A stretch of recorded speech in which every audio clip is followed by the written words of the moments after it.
Medic 4, circular first responders, stage for police, assault, possible stabbing. Be on the lookout for a white male suspect wearing black gloves, sunglasses, dark-colored pants.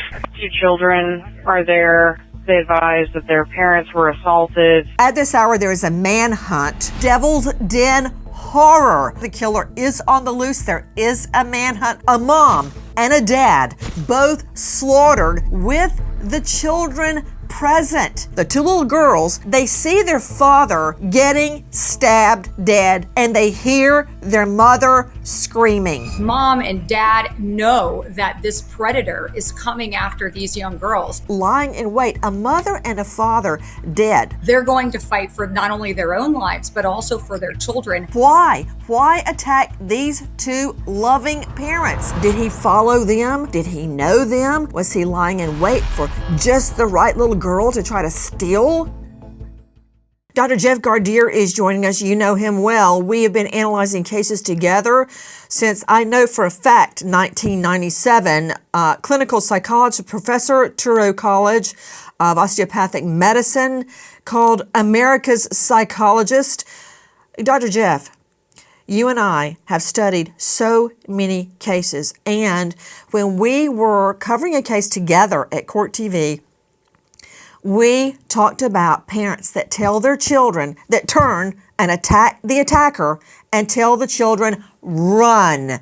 And the more we're analyzing this case, the more that's becoming apparent. The 2 little girls did that. They ran, Dr. Jeff, and I think it is a child this young, anyway, impulse to stay with the parents. Even though the parents are getting slaughtered, they'll stay right there. They might scream, they might run around, but they won't leave unless they're told, run. And that is what parents are told to they're instructed to tell their children if the family's under attack. I told my children that when they were little, and I still tell them that. If anything happens, run. Leave your father and I, leave me, and run and go get help. In other words, get to safety. Do you think that's what happened, Dr. Jeff? There is quite that possibility, Nancy, and you're absolutely right. When we tell our kids to run, it's for their own safety, but it's also to get help. And what we're seeing here is there is the possibility that this killer, whether premeditated or not, was an individual with this kind of struggle going on, who was acting with intense emotional state, rage or frustration. And that was also very scary to the children. But that impulse of the parents to protect their children by any means, of course, is admirable and what we want to see in parents. They sacrifice their lives, it seems, here. I want to go back to our special guest, Chris Adams, a.k.a. Turtle Man, who is a wildlife survivalist. Chris, we are learning that the little girls said that they ran until they couldn't hear their mom screaming anymore. Now, it was, and Annette Sosa will jump in if I've got this wrong, it was about a mile to the visitor center. What does that mean? The perp could have been watching them, could have followed them in and tailed them for a mile. But more importantly, these 2 little girls ran for a mile. 2 little girls ran, under the age of 10, ran for a mile in this terrain, Chris, hearing their mother screaming. And we believe they were running downhill over all the rocks and the ups and the downs and the cracks in the surface. What would that have been like for little children in this terrain running? Firstly, that's horrific and not only so unnerving, considering I've worked, in wildlands all across the southern part of Georgia here.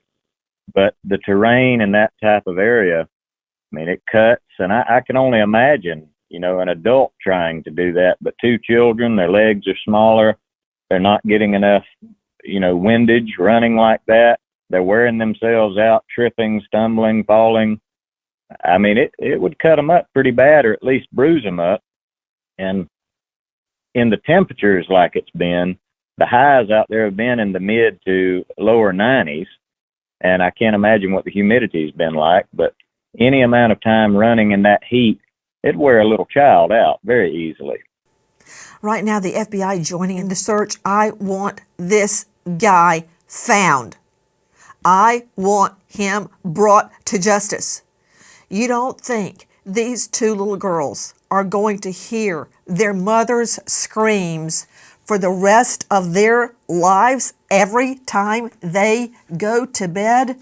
They will. Ron Bateman, hey, you can't just drop a bomb on us like that, a fact bomb. You're totally correct, but explain to everybody why an outdoor scene is so hard to process. I mean, in Rachel Morin, you found a pool of blood near the body, and she had been raped, brutally sex assaulted. So we got DNA matching up to an unknown perp.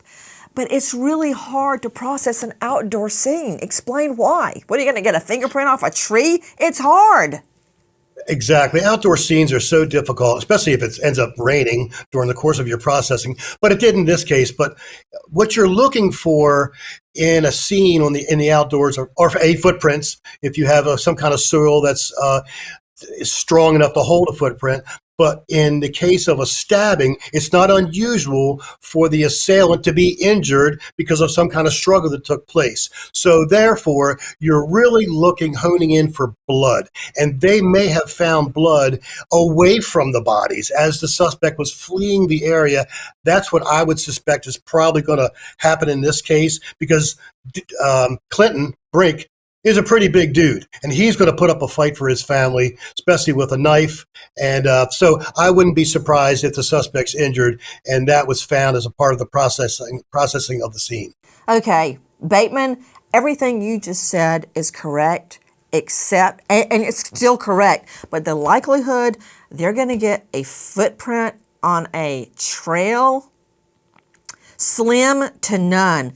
Everything else, I'm down with it. I mean, Chris Adams, how are you going to get a footprint off a trail like this unless it's been wet and you can actually see, for instance, the tread on the bottom of the shoe? Otherwise, it's just not going to happen.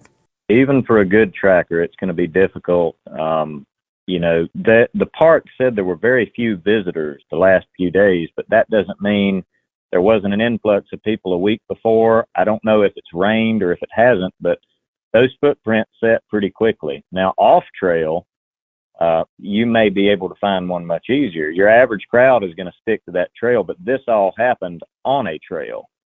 So it's hard to determine how you're going to find that exact footprint, in my opinion. I'm just thinking this through, Dr. Jeff. First of all, I want to talk to you about who is this perp willing to take on a big dude. The husband, the wife. What is motivating him? We're not hearing anything about a sex attack on mom. We're not hearing anything about a robbery. So, of course, the state, as you know, doesn't have to prove motive at trial. You never have to go bang around into the defendant's head to figure out, wow, what were they thinking? You don't have to prove that. But as a practical matter, Dr. Jeff, a jury wants to hear motive. Like in Brian Kohberger, right? That piece of crap, may he rot in hell. People were hung up at the get-go. Why would this guy, a PhD, go into the home at 3, 4 o'clock in the morning and murder 4 people without a sex attack, without a robbery? He didn't even know them. So it would be hard for some people on the jury, not me, but some people to piece together that you don't need a motive or that you will never know the motive. But I'm looking for motive because it may help me identify who is this guy. For instance, was he a neighbor?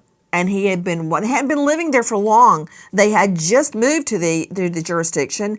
And was this a neighbor that saw the little girls, say, like in Shasta and Dillon Groney in the above ground pool and went, hey, I want that little girl? Did he follow them? Did he know them? Was he lying in wait for just the right little girl to try to steal?